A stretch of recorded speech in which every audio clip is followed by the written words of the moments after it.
2007 में कसम खाया था कि भाई अब मैं यहाँ डेरे में नहीं आऊँगा उनके में।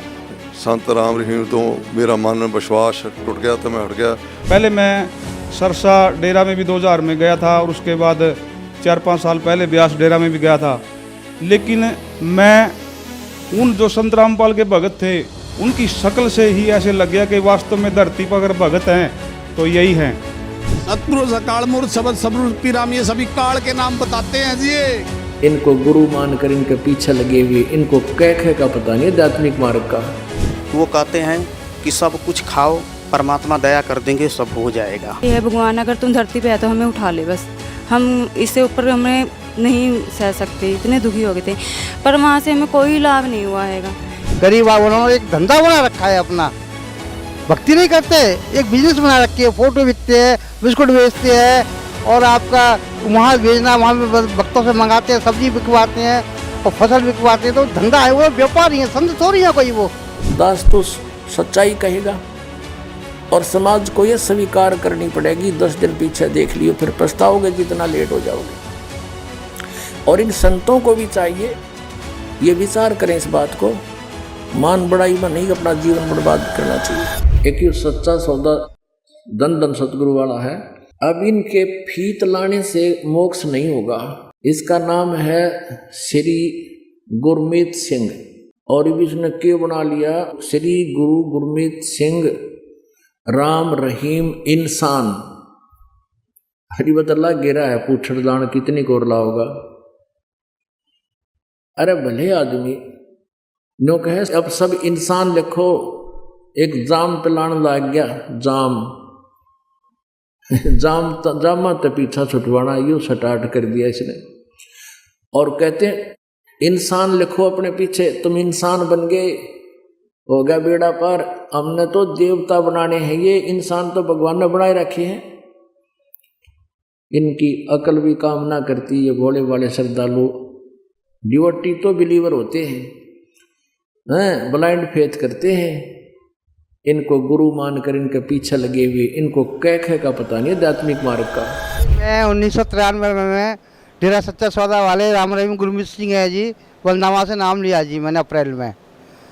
और नाम लेने के बाद में जो हम घर में पाठ पूजा जो करते थे ना, उससे भी चले गए और गिरते ही चले गए। 20 साल के बाद में, सही ठीक 22 साल के बाद में मैंने 2007 में कसम खाया था कि भाई अब मैं यहाँ डेरे में नहीं आऊँगा उनके में, क्योंकि वहाँ पे गरीब उन्होंने एक धंधा बना रखा है अपना, भक्ति नहीं करते, एक बिजनेस बना रखी है, फोटो बेचते हैं, बिस्कुट बेचते हैं और आपका वहाँ भेजना, वहाँ भक्तों से मंगाते हैं, सब्जी बिकवाते हैं और फसल बिकवाते हैं, तो धंधा है, वो व्यापारी है, संत थोड़ी है कोई। वो उनसे तो अच्छा जितना ज्ञान राम रहीम गुरमीत सिंह जी को, उससे तो अच्छा जाकर कुत्ता है बढ़िया सतलुक का, उसको इतना ज़्यादा ज्ञान है। यहाँ पे परमेश्वर का जो कुत्ता है बंदी छोड़ का, उसको ज़्यादा ज्ञान है। वो काल की भक्ति करवा रहे हैं। वो तो हमें तब पता लगा जब बंदी छोड़ के चरणों में आए हैं। हमने अपना नाश कर लिया, सारा जीवन बर्बाद कर लिया हमने तो अपना करके, और परिवार को नाश कर लिया हमने। डेरा सच्चा सौदा में था, उससे पहले मैं निरंकारी में था।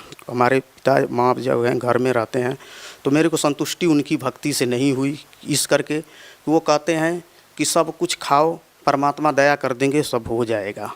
फिर इसके बाद मेरे को संतुष्टि नहीं हुई। कोई मांस खाता है, कोई दारू शराब सब पीता है, भक्ति भी करते हैं ये लोग, कुछ मतलब इनका कोई है नशा पताई सब करते हैं। फिर राम रहीम का जब मैं ज्ञान सुना तो थोड़ा सा मेरे को हुआ कि कुछ इसमें है, तो मैं यहाँ गया। तो सर डेरा सच्चा सौदा में व संत रामपाल जी महाराज जी के ज्ञान में आपको क्या भिन्नता नजर आई? भिन्नता नज़र ये आई कि ये सतगुरु रामपाल जी महाराज ये बताते हैं कि परमात्मा साकार है, उसका नाम कबीर है। वेदों में, शास्त्रों में, पुराणों में, बाइबल में, गीता में और ये कुरान शरीफ, कुरान मजीद में भी साबित कर दिए कि कहाँ कहाँ पर है ये परमात्मा। और ये सत्य है। अन्य जितने धर्म गुरु के जो संत महंत हैं, ये लोग सब जो है कि निराकार बताते हैं। सतगुरु रामपाल जी हमारे जो है शास्त्रों का अध्ययन जो है, शास्त्रों के आधारित एकदम ज्ञान खरी जो है कि एक एक करके शास्त्र को खोल खोल करके दिखा रहे हैं कि ये है परमात्मा, ये है शास्त्र अनुकूल भक्ति। इसके अलावा ये जितने ऋषि महर्षि हैं, ज्ञान को मिलाओ और ज्ञान को अपना समझे। धन धन सतगुरु जो सिरसा वाले हैं उनसे नाम लिया था और उनका नाम इतना जपा कि परमात्मा पता नहीं, हमें यही परमात्मा हम उनको मानते थे कि हमारे दुख दूर कर दे। जब भी हमें दुखी होना, कोई दुख तकलीफ होनी, तो हमें उनका जाप करते थे। हम इतने दुखी थे कि हम बता भी नहीं सकते। बस भगवान को कहते थे कि हे भगवान, अगर तुम धरती पे है तो हमें उठा ले। बस हम इससे ऊपर हमें नहीं सह सकते, इतने दुखी हो गए थे। पर वहाँ से हमें कोई लाभ नहीं हुआ हैगा। डेरा सिरसा से आप जुड़े रहे। डेरा सिरसा के गुरमीत राम रहीम सिंह जी से आपने नाम दीक्षा ले रखी थी। कितने साल तक भक्ति की? डेरा सच्चा सौदा से हमने करीब 8-10 साल भक्ति की होगी। वो मतलब बचपन से ही लगे थे हम। जो 8वीं-10वीं क्लास तक मैंने इतना बहुत ज़्यादा नाम रटा उनका, बहुत ज़्यादा नाम रटा, पर कुछ भी फर्क नहीं पड़ा, कुछ भी नहीं। अपने आत्माओं, ये है इनकी कहानी। अब अगर यदि वही आगे हैं तो मोक्ष की तो है इनका। अब ये कहें कि ये तारण खातिर आए हैं, इधर डबाउन खातिर आ रहे हैं, नाम तीनों गलत। कहेगा पता नहीं, ये तो फिर डबाउन आ गया। इसका मतलब तो ये हुआ, कहने का भाव ये है कि ये पिछले जन्म के पुण्यकर्मी प्राणी हैं, अपना जीवन नष्ट कर रहे हैं और साथ में अनुयायियों को भी बर्बाद कर रहे हैं। दास सिर्फ आपको आगाह कर रहा है, इनका कोई दुश्मन नहीं, मेरे कोई हक लेते नहीं। उद्देश्य यह है कि परमात्मा ने इस दास की सेवा लगा दी। सच्ची कहूँ, सत्य बताऊँ, सत्संग सुनाऊँ। संत गुरमीत सिंह जी राम रहीम जी ने आपको क्या भक्ति दी थी, क्या नाम उपदेश दिया था? वो ये सतपुर का काल मूर्त सब स्वरूप राम काल के दिए जी सब रे। तो इस भक्ति का आपने, इस इन मंत्रों का आपने कितने साल तक जाप किया? किनका? ये राम रहीम सिंह जी का? जी साहब, मैं रात को 2 बजे उठता था। 2 बजे उठता था, सुबह 6 बजे तक लगता था। उसमें हालत में ये हो गया, बीमार होने लग गया मैं। और भक्तमती जो घरवाली है, हमारी पत्नी थी, वो बीमार हो, सब कुछ खत्म हो गया जी हमारा। हार के हमने कहा, हे परमेश्वर से अरदास करी हमने 2007 के बाद में कि अब दरबार में जाएंगे नहीं कहीं। अब परमात्मा कहीं होगा तो अपने आप बहाना करके बुला लेगा जी। सर, कितने साल तक आप जुड़े रहे डेरा सच्चा सौदा से? मैं करीब 2007 तक लगा लो, 1993 से लेकर के 1994 से लेकर 2007 तक, यानी कि आप लगभग 13 वर्ष तक डेरा सच्चा सौदा जुड़े रहे। और संत गुरमीत सिंह जी ने जो आपको भक्ति दी थी, जो आपको नाम उपदेश दिया था, सतपुर सकाल मूर्त सब स्वरूपी राम, उसकी आपने घोर तपस्या की, उसके आपको कोई लाभ नहीं मिला। फिर परम संत सतगुरु रामपाल जी महाराज की शरण में आप कैसे आए? ये जब हमारे घर में ज़्यादा तकलीफ आ गई तो हम ज्योतिषियों पर भागते फिरे, संत फकीरों पर, मुल्ला मौलवी पर, सब जगह गए। वक्त बत्ती हमारी बीमार होने लग गई, पत्नी मेरी। तो जहाँ कहते मरता क्या ना करता, जहाँ किसी ने बताया वहाँ गया था। एक फिर हमारी घरवाली कहने लगी, देखो जी, जैसे आसाराम जी का आता है सत्संग, रामदेव जी का आता है, और भी बहुत आते हैं। तो एक दिन ऐसे ऐसे रिमोट परमेश्वर ने कुछ कृपा करी, अरदास सुनी हमारी मनी मन में, हे मालिक कोई भक्ति है तो हमको कोई अपने चरणों में बुला ले। अचानक ही साधना चैनल एक दिन लग गया हमारी। हम काम पर से गए, कहने लगे महाराज जी करते मास्टर जी देखो। तो मैंने देखा, मुझको इतना, मैंने 15 दिन अपना सत्संग देखा परमेश्वर का। मैंने सोचा कभी परमेश्वरी के रूप में बंदी छोड़ आए, मैंने कि भाई जाऊँगा। फिर मैंने SMS करा, लड़के से किताब मंगाई, ज्ञान गंगा में आया। फिर मैंने तीसरे दिन मैं यहाँ पर नाम लेने आ गया जी। मैंने 9 अप्रैल को नाम लिया जी, मार्च को, यहाँ पर जा दिन ज्ञान चर्चा होनी थी जाकिर नायक से। सतपुरुष अकाल मूर्त सबद स्वरूपी राम, ये सभी काल के नाम बताते हैं जी। ये काल के नाम है ये। यानी कि आपके गुरुजी कहते जो राम रहीम देते थे वो काल के नाम थे। तो संत रामपाल जी महाराज कितने मंत्रों का जाप देते हैं? ये भी वही देते हैं, लेकिन इनकी साधना में, उनकी साधना में दिन और रात का है। वो तो एक एक चीज वेद शास्त्रों को उठा उठा के ऐसे बताते होंगे, बेटा ये नूर, ये नूर, ये नूर। बेटा हमारे गुरुजी तो टेस्ट ले लेगा, बेटा यहाँ भी पास हो जाओ, यहाँ भी पास हो जाओगे, जब मिलेगा सारा सौदा वहाँ तो जोड़ दिया। चलो पूरे परिवार को हमारे को सतनाम मिल गया। अभी हमारी पुत्र वधू ने नाम नहीं लिया, वो भी ले लेगी जी। ਸੰਤ ਰਾਮ ਰਹੀਮ ਦੇ ਵਿੱਚ 1994 'ਚ ਮੈਂ ਜੁੜਿਆ ਸੀ ਉਹਨਾਂ ਦੇ ਨਾਲ। ਉਹਨਾਂ ਦਾ ਜੁੜਨਾ ਮੈਨੂੰ ਕਾਫੀ ਚਿਰ, ਮੈਂ ਉਹਨਾਂ ਦੀ ਭਗਤੀ ਕੀਤੀ, ਸਾਰਾ ਪਰਿਵਾਰ ਮੇਰਾ ਕਰਦਾ ਸੀ। ਪਰ ਉਹਦੇ ਬਾਵਜੂਦ ਵੀ ਮੇਰੇ 'ਤੇ ਇੱਕ ਝੂਠਾ ਕਤਲ ਦਾ ਕੇਸ ਪੈ ਗਿਆ ਸੀ, ਜਿਸ ਕਰਕੇ ਮੈਂ ਸੰਤ ਰਾਮ ਰਹੀਮ ਨੂੰ ਮਿਲਿਆ ਗੁਫਾ 'ਚ ਜਾ ਕੇ। ਉਹਨਾਂ ਨੂੰ ਅਰਦਾਸ ਬੇਨਤੀ ਕੀਤੀ, ਪਰ ਮੇਰਾ ਕੋਈ ਹੱਲ ਨਹੀਂ ਹੋਇਆ, ਜਿਸ ਕਰਕੇ ਮੈਨੂੰ 60 ਦਿਨ 56 ਦਿਨ ਜੇਲ੍ਹ 'ਚ ਰਹਿਣਾ ਪਿਆ। ਅਤੇ ਇਹ ਹੌਲੀ ਹੌਲੀ ਫਿਰ ਮੈਂ ਸੰਤ ਰਾਮ ਰਹੀਮ ਤੋਂ ਮੇਰਾ ਮਨ ਵਿਸ਼ਵਾਸ ਟੁੱਟ ਗਿਆ ਅਤੇ ਮੈਂ ਹਟ ਗਿਆ। ਤਾਂ ਮੈਂ ਪੂਰਨ ਸੰਤ ਦੀ ਖੋਜ ਵਿੱਚ ਸੀ, ਪੂਰਨ ਪਰਮਾਤਮਾ ਦੀ ਖੋਜ ਵਿੱਚ। ਮਨ ਨੂੰ ਸੀ ਵੀ ਚਲੋ ਕੋਈ ਸੰਤ ਮਿਲੇ ਤਾਂ ਮੈਂ ਇਸ ਦੀ ਖੋਜ ਕਰਕੇ ਲੱਗਾ ਸੀ। ਇਸ ਦੌਰਾਨ ਮੈਨੂੰ ਇੱਕ ਭਗਤ ਨੇ ਗਿਆਨ ਗੰਗਾ ਪੁਸਤਕ ਦਿੱਤੀ ਅਤੇ ਉਹ ਪੜ੍ਹ ਕੇ ਮੈਨੂੰ ਗਿਆਨ ਗੰਗਾ ਮੈਂ ਪੜ੍ਹੀ ਬਹੁਤ ਜਲਦੀ, 1-2 ਦਿਨਾਂ 'ਚ ਮੈਂ ਲਗਾਤਾਰ ਪੜ੍ਹ ਲਈ, ਬੜੀ ਇੰਟਰਸਟਡ ਲੱਗੀ। ਪਰ ਮੈਨੂੰ ਗਿਆਨ ਗੰਗਾ ਦੇ ਵਿੱਚ ਯੂਨੀਵਰਸਲ ਪ੍ਰੂਫ ਵੀ ਦਿੱਤੇ ਹੋਣ ਦੇ ਬਾਵਜੂਦ ਯਕੀਨ ਨਹੀਂ ਆਇਆ, ਕਿਉਂਕਿ ਮੈਂ ਸਮਾਜ ਦੇ ਵਿੱਚ ਬਚਪਨ ਤੋਂ ਲੈ ਕੇ ਹੋਰ ਦੰਦ ਕਥਾ ਦਾ ਮੇਰੇ 'ਤੇ ਪ੍ਰਭਾਵ ਸੀ। ਉਹ ਸੁਣੀਆਂ ਸੁਣਾਈਆਂ ਉਹ ਇੱਦਾਂ ਲੱਗਦਾ ਸੀ ਵੀ ਇਹ ਸੱਚ ਆ, ਕੋ ਸੱਚ ਆ। ਇਸ ਕਰਕੇ ਮੈਂ ਅਚੰਭੇ 'ਚ ਵਿੱਚ ਰਹਿ ਗਿਆ ਤੇ 2-3 ਸਾਲ ਇਸੇ तरीके ਨਾਲ मेरे लंघ गए। जाट आरक्षण चला हुआ था उस टाइम, और मैं भी जाट जाति से बिलोंग करता हूँ, तो मैं धरनों पर जाता था। लेकिन मैं ये अपने मन में सोचता था कि भी धरनों पर तू क्यों जाता है, इतना रोज़ जाता है, कभी कभार चला जाए कर। लेकिन चल सब जाते हैं तो मैं भी चला जाता था।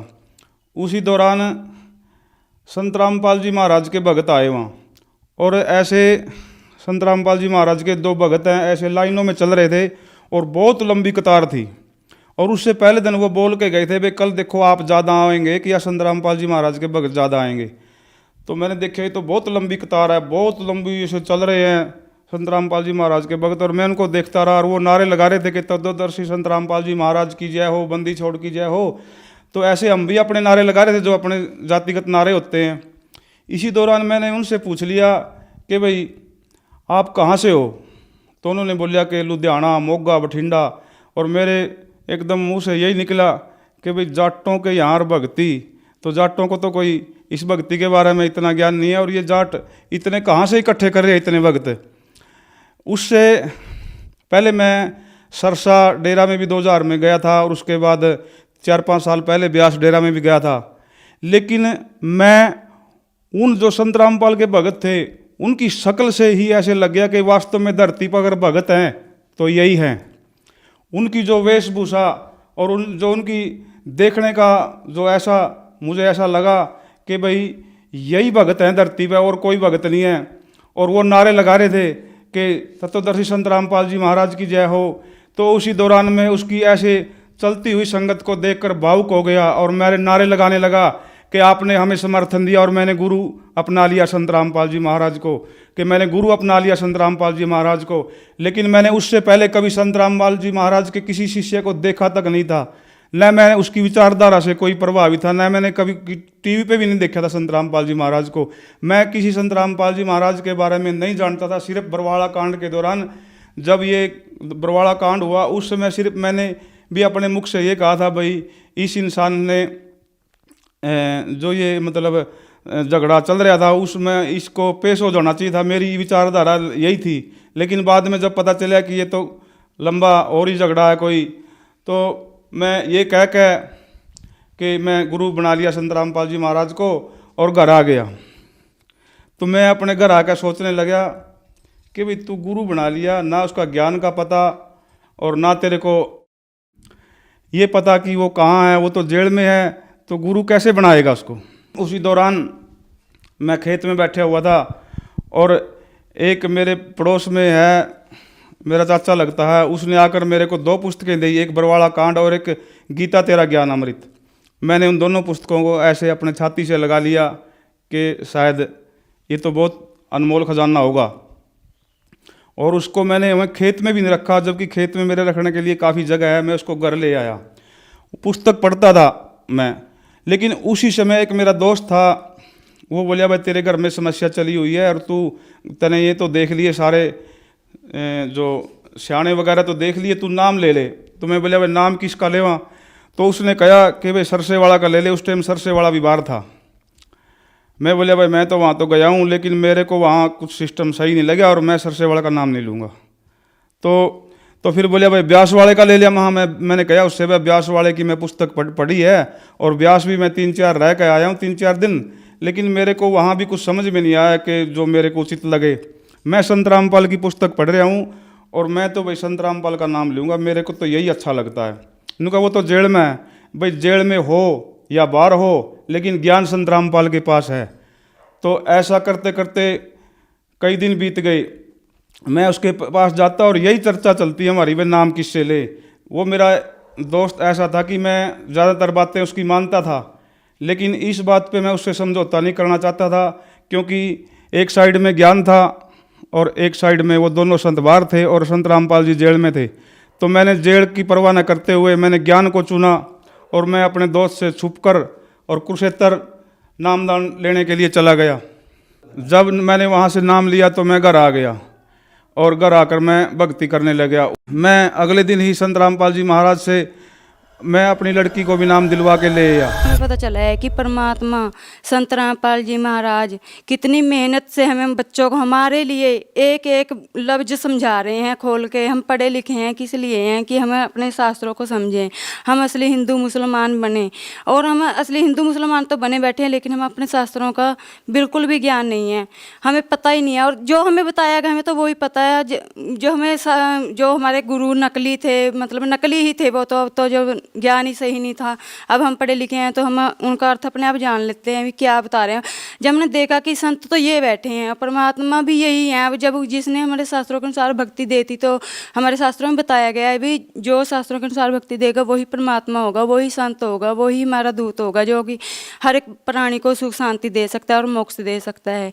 अब हमें संत रामपाल जी की शरण में आने से सब दुनिया, सब शास्त्रों का, हिंदू मुस्लिम सिख ईसाई सभी धर्मों का उन्होंने ज्ञान करा दिया। राम रहीम का और हमारे जो गुरुजी रामपाल जी महाराज जी हैं, उनकी लीला और उनकी लीला में दिन और रात का फर्क है। वो तो नाचने गाने वाले बाबा जी हैं और एक एक वो सेब संतरे टोकरी, वो हरी मिर्च प्याज और 2,500-3,000 हज़ार की बेचते हैं। और हमारे गुरुजी तो फ्री में भंडारा, और जो आने जाने वाले हैं ना जी, रास्ते में भी बांधते हैं उनका, बेटा ये ले जाओ और ये ले जाओ और ये ले जाओ, और दोनों हाथों से माया और सब कुछ और सारे सुख और दुख सारे अपनी तरफ तो ले लेते हैं, दुख और सुख देते हैं। बेटा तुम दुख लेते रहो। वो जेल में हमारे लिए हैं जी, गुरुजी जेल में नहीं है, जेल में तो हम लोग हैं जो कि आज जो यहाँ घूम रहे हैं।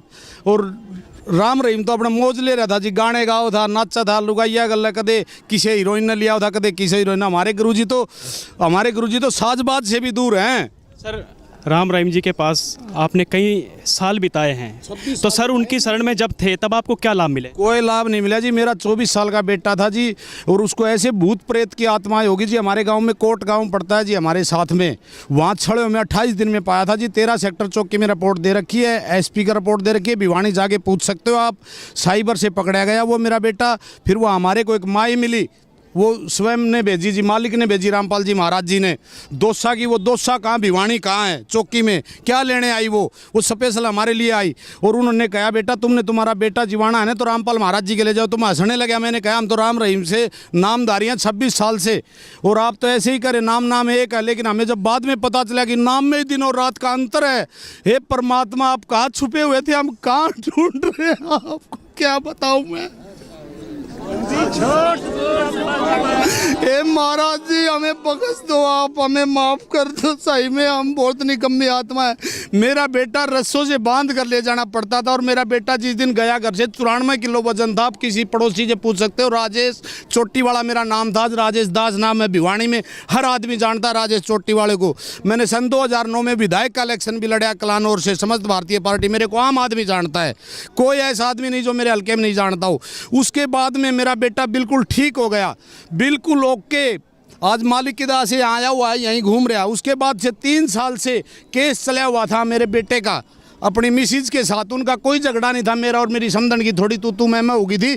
इसलिए हमारे बेटे 2.5-3 साल तक दूरी बनाए रखे। और हमने एक बार मैं जोधपुर सोया हुआ था, जोधपुर में कोई काम से गया था, तो महाराज जी से मैं सोच रहा मन में, महाराज जी क्या रहेगा पुत्र वधू का, और मैं तो दूसरी जगह रिश्ता भी देख लिया मैंने तो, और उसकी रमेणी करानी है। तो महाराज जी मैंने सुबह 4 बजे मैं है ना जी आरती सुनता हूँ, तो मैंने आरती सुनी, तो आरती सुन के जैसे नाम जप के मैं सो गया, तो महाराज जी 5 और 6 के बीच में मेरे पास आए। ये एक सच्चाई है, मैं आपको क्या बताऊं, मैं हनुमान नहीं हूं जो छाती पाड़ के दिखा दूं। एक सच्चाई है ये, और मेरे साथ बीती हुई है, आप किसी से पूछ लेना। तो जैसे गुरुजी आगे एक तख्त पे बैठ गए सफ़ेद, मैंने कुछ बातें करी घर की। फिर बोला अच्छा बेटा मैं जा रहा हूँ, ये एक सच्चाई है बेटा जा रहा हूँ। मैं बोला गुरुजी वो एक केस चल रहा है बेटे का और पुत्र वधू का, तो मेरे दोनों हाथ ऐसे चुम्मे। नुबला निकम्मा, बेटे की शादी मत कर देना, वही बहू आएगी। आज 3 महीने बाद 1 तारीख को फिर हमने नए साल पर 1 तारीख को फिर प्रार्थना लगाई गुरुजी से, और गुरुजी बोले कि बेटा मालिक दया करेंगे। और जिस दिन प्रार्थना लगाई, क्या तो हमारी पुत्र बधू कहती थी 1, 2, 3 मैं जाऊंगी नहीं, आई हुई है यहीं अभी, मेरे पोती भी हो रही है, बोले मैं जाऊंगी नहीं, 1, 2, 3 चोटी वाले के घर नहीं जाऊंगी। मेरा चोटी वाला मेरा नाम था, आज तो मैं राजेश दास हूँ। ठीक है जी। तो वो 1 तारीख से जिस दिन प्रार्थना लगाई, उस दिन से वो नू कहने लगी, अब की मम्मी को बता रही है, मम्मी मैं ऐसे कर रही हूँ, जैसे ऐसे आ गया मेरे अंदर जैसे कि मैं सारे कुंबे की कोड़ी भर भर के रो लूँ। हे परमात्मा बंदी छोड़ की जा। और 6 6 तारीख को भिवानी कोर्ट में केस चला हुआ था। आप जाकर के आप तसल्ली कर सकते हो। लास्ट तारीख थी वो, उस दिन मेरे बेटे का और मेरी बहू का तलाक हो जाना था। मेरी बेटी से भी भड़के है मेरी बहू, लेकिन वो 6 तारीख को कोर्ट में आई, लेकिन चैम्बर में नहीं गई जज साहब के, और वहीं बैठी रही। तो मैं उधर से लिकड़ा, भाई आए क्यों नहीं? तो मैंने फिर इनको बुला लिया। ये गाड़ी में बैठ गए थे जाकर क्या, मैंने इनको बुलाया, बहू आई हुई है मिलो। और बहू हमारे कोड़ी भर भर के रोने लगी है और उसी दिन से अभी 12 तारीख को भी केस नहीं उठाया। 12 तारीख को केस उठा लेगी। उसी दिन हमारे घर आई, सीधी रसोई में चली गई, चाय पानी बनाया, हमारे लिए रोटी बनाई। पापा जी मेरे से गलती होगी, बहुत गलती होगी बेटा, मगर हमारे से भी गलती होगी। समय खराब था हमारा।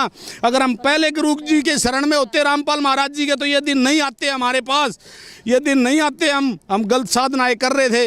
राम रहीम जी की गलत साधनाओं के चक्कर में गिर रहे थे बेटा हम काल के।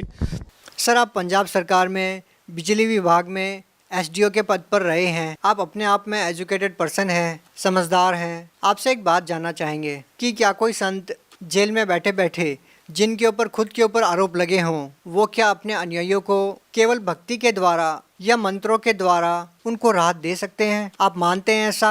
हाँ, ऐसा मानते हैं। संत रामपाल जी ग्रंथ साहब, वेद, बाइबल, कुरान शरीफ, चारों वेदों अनुसार, शास्त्र विधि अनुसार भगती मार्ग बताते हैं, ਜਿਹਨੂੰ ਜਪਣ ਦੇ ਨਾਲ ਪਰਮਾਤਮਾ ਦਾ ਹਰੇਕ ਬੰਦੇ ਨੂੰ ਲਾਭ ਹੁੰਦਾ ਤੇ ਉਹਦੇ ਦੁਨਿਆਵੀ ਦੁੱਖ कष्ट सारे दूर हो जाते हैं। तो लोग ये कहेंगे कि संत रामपाल जी महाराज जी जेल में हैं, तो वो खुद बाहर क्यों नहीं आ जाते? वो अपने मंत्रों को भक्ति विधि बता करके बाहर निकाल सकते हैं, तो वो खुद क्यों नहीं आ जाते? संत रामपाल जी दुनिया के लिए, समाज के लिए जेल में आ, सारे आम साढ़े लिए तो हो हवा हाजिर नाजर जदों भी चाहो। इसलिए तो जो संत समाज ਦੇ ਵਿੱਚ ਸੱਚ ਦੇ ਪ੍ਰਚਾਰ ਕਰੇਗਾ, ਉਹਦੇ ਨਾਲ ਇਹ ਮੌਕੇ ਦਾ ਪ੍ਰਸ਼ਾਸਨ, ਮੌਕੇ ਦੀ ਸਰਕਾਰਾਂ ਇਹ ਕਰਦੀਆਂ ਨੇ। ਗੁਰੂ ਨਾਨਕ ਸਾਹਿਬ ਨੂੰ ਵੀ ਮੌਕੇ ਦੇ ਬਾਬਰ ਨੇ ਅੰਦਰ ਰੱਖਿਆ ਸੀ, ਕ੍ਰਿਸ਼ਨ ਜੀ ਦਾ ਜੇਲ੍ਹ ਹੀ ਜਨਮ 'ਚ ਹੋਇਆ। ਇਸ ਕਰਕੇ ਜੋ ਪੂਰਨ ਸੰਤ ਜੋ ਸਹੀ ਮਾਰਗ 'ਤੇ ਚੱਲੂਗਾ, ਉਹਦਾ ਸਮਾਜ ਵਿਰੋਧ ਕਰਕੇ ਉਹਦੇ ਨਾਲ ਕੋਈ ਨਾ ਕੋਈ ਝੂਠੇ ਇਲਜ਼ਾਮ ਲਾ ਕੇ ਉਹਨੂੰ ਜੇਲ੍ਹ ਰੱਖਣ ਦੀ ਕੋਸ਼ਿਸ਼ ਹੈ। ਪਰ ਸੰਤ ਰਾਮਪਾਲ ਜੀ समाज ਲਈ जेल में अंदर है, ਉਹਦੇ ਨਜਾਇਆਂ ਲਈ कोई बाहर नहीं, वो हर टाइम हाजिर ने। फिर ये क्या कहते हैं कि वही शाह मस्ताना खेमामल जी दोबारा गुरमीत सिंह जी के रूप में आ चुके हैं, जन्म ले लिया दोबारा। अरे गीता जी अध्याय नंबर 15 के श्लोक नंबर 1 से 4 में स्पष्ट किया है कि जब तत्वदर्शी संत मिल जाए, उसके पश्चात उसके बताए अनुसार साधना करने से परमेश्वर के उस परम पद की खोज करनी चाहिए, जहाँ जाने के बाद साधक फिर लौटकर कभी संसार में नहीं आता, फिर खाक मुक्ति हुई इसकी। अगर ये ही दोबारा आ गया तो इसका कारण ये हो सकता है कि इसके कुछ और पुण्य शेष थे, और ये गुरमीत सिंह राम रहीम के रूप में उन कति बर्बाद करेगा। राज भोग रहा है, आगे 8-8, 9-9, 10-10 गाड़ियाँ चलती हैं। आज राजा को सुख नहीं उसको प्राप्त है, तो ये अपने कति कर्म बिगाड़ के अगले जन्म में पता नहीं कौन सी योनि में जाएगी। ये सब सत्संग में ही आते हैं। कबीर परमेश्वर स्वयं आए थे। उस समय के सभी ब्राह्मण गुरुओं, ऋषियों और काजी और पंडितों की ऐसी तरह अज्ञान की खाल उतारा करते थे, और वही दास की ड्यूटी ला दी। दास तो सच्चाई कहेगा, और समाज को ये स्वीकार करनी पड़ेगी। 10 दिन पीछे देख लियो, फिर पछताओगे जितना लेट हो जाओगे। और इन संतों को भी चाहिए ये विचार करें इस बात को, मान बढ़ाई में नहीं अपना जीवन बर्बाद करना चाहिए। पीछे गई सो गई, मोक्ष प्राप्ति के लिए जीवन मिला है, उसी के लिए प्रयत्नशील है, फिर सतमार्ग पर क्यों ना चलें? कुमार्ग पर जाने का क्या फायदा? दोस्तों, आपसे निवेदन है, वीडियो पसंद आया हो तो लाइक जरूर करें और इस वीडियो को ज्यादा से ज्यादा लोगों तक शेयर करें। साथ में दोस्तों कमेंट करना ना भूलें, कमेंट में अपनी राय जरूर बताएं। मिलते हैं अगले वीडियो में।